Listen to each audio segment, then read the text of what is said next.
Welcome to Blockchain Week Day 2 in Sydney here at the Quantum Terminal. I acknowledge that we are meeting today on the lands of the Gadigal people. I also acknowledge the traditional custodians of the various lands on which we're all meeting here today from around the nation. I pay respects to elders past, present and emerging. We extend our respect to Aboriginal and Torres Strait Islander people joining us today. I've only got a short time to speak here this morning, so I'm going to channel some Steve Vallis energy and do a massive ideas dump on you. So we can talk more about these themes throughout the day, and I encourage people to reach out to me on the socials as well with any questions or ideas. And so I was thinking there are sort of three things that I spend my time on now. One is having the privilege of working with startups, working with investors, and also being involved in policy development in Australia. And so I thought I would share a few of my reflections on what I've learned from working in these areas and some of the challenges and opportunities that I've seen. So starting with the startups, this is a really fun part of my job, getting to work with fast-growing, exciting fintechs. And obviously one of the big challenges facing fintechs in this space is regulatory uncertainty. CEOs and teams do find it really hard to weight how risk is going to affect them when the pipeline of reform is quite uncertain, and the timelines for that reform are also quite uncertain, with us being in an election year now. And so that does create challenges for teams, not only from a compliance point of view, but operationally as well, designing product roadmaps, coming up with business strategies. And so startup CEOs have a lot of questions, from everything from treasury management, innovative new products, when and what can I roll out and how do I get there? How do I engage in the policy process? How does government work? How do I weigh up what my lawyer is telling me against the fact that I know that that's what the law looks like today, but it's not what the law is going to look like tomorrow? And so this is a really major theme that emerges in every conversation I have with businesses across the space.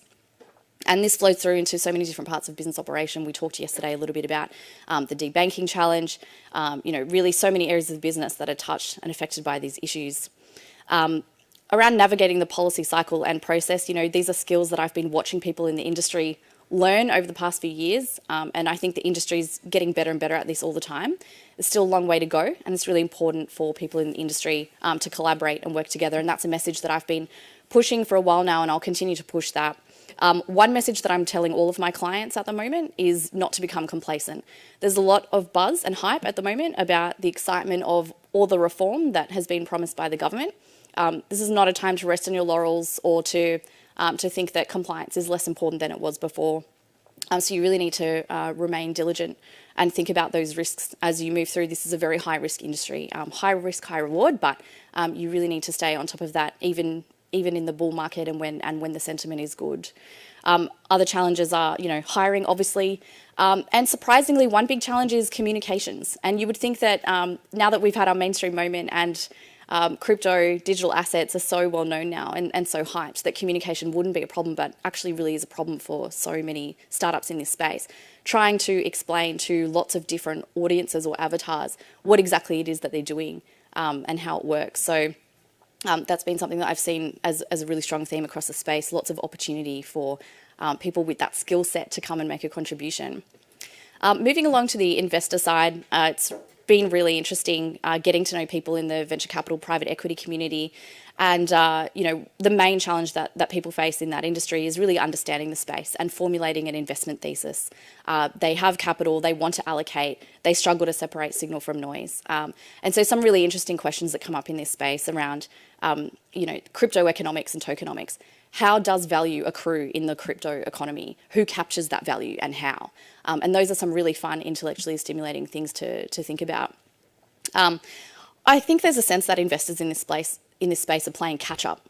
They may have thought that crypto was dead after the last bull run in 2017-18. They stepped out of the market for a couple of years and now they're scrambling to allocate and really trying to get across the space now. And it's very much a founder's market. A lot of overvalued projects, in my opinion. A lot of capital out there, and so VCs are having to compete with each other to actually get those allocations. So it is a frothy market. It does have bubble-like characteristics in my view, but there are certainly really exciting opportunities for investors who are willing to grapple with the greater risks that come with being an investor in this space. And finally, on the policy side, I will just say that Australia can't afford to rest on its laurels. it is very exciting to see that we've continued to make progress in policy discourse following from the Senate inquiry. I think, though, that what we're going to have to understand is that jurisdictions around the world are going to continue to roll out progressive policies that are going to be increasingly friendly as they compete to attract capital and talent into their respective jurisdictions. And so we shouldn't get ahead of ourselves. We will celebrate, of course, the achievements that we have, that we've accomplished together. But I think it's really important that we keep pressing the conversation forward and being aware that we don't repeat some of the mistakes that we've seen happen in other countries. Australia's not doing, crypto policy for the first time. There are other countries that have gone before us. And so we can learn from our own history, we can learn from overseas as well, and that's something that, that I'm keeping an eye on. Some other things that I'm interested in spending my time on, still so much FUD. And I know we're all really sick and tired of it. And we all are ambassadors of this space. We all have, our own way that we can help to communicate to people, to government. What exactly is this technology? How does it work? Why does it work the way that it does? Why are things designed the way that they are? Particularly some of the issues that have come up in EU and elsewhere around the world, in the US as well, related to environmental concerns. That's something that I do personally have a lot of thoughts on because I worked on environmental policy before I got into this space. And seeing those worlds collide is sometimes incredibly painful. Everyone's got a hot take on this stuff. But, it's really important to have nuanced conversation and keep things in perspective. And just on that point around nuanced conversations as well, it's very easy to get swept up in, the cancel culture, online internet, media culture, stuff that we see playing out on social media. It's good to keep some perspective, especially, bull markets, things get really crazy. Take some time out, make sure you keep checking in with yourself. I think, this bull run has taught me resilience and responsibility. Those would be my two sort of takeaways from this phase that we've been through. Now we're in a sideways market and people have different views about where we're going. But clearly, this industry is going to grow. It has a bright future ahead. So, we need to keep thinking about, as I said in my speech last year, thinking about as well the ethical and moral implications of what we're building and being conscious about that as well. So that's my Steve Vallis style ideas dump. I have some more to say on all of these themes, but I wanted to share a few key points for us to draw on as we go through because, today is really all about looking at what is being built. There's a big focus on decentralization, protocols. I'm really fascinated by DeFi. I think it's going to be absolutely huge. So, as we think about the builders of the space and the innovation that is underway, these are some of the things that are always rolling through my mind in sort of thinking about how we assess where we're going and what we should do next. So I hope that gives you as well a few things to reflect on as we move through the day. I'm really looking forward to the conversation. But I'm going to throw now to the Bankless podcast, who are doing a special Ethereum Down Under episode for us at Blockchain Week. Thank you for having me.